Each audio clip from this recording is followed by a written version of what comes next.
but hell, I don't know it at all. One thing that's certain, and I think old Hank would agree, that sure don't sound like country to me.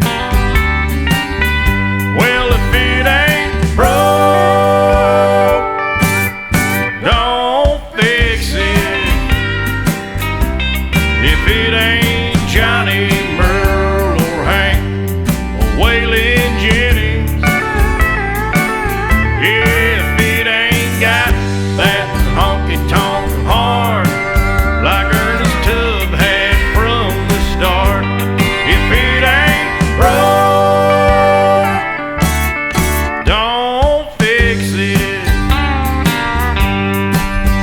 Well, nowadays in Nashville is like the Hollywood of the South.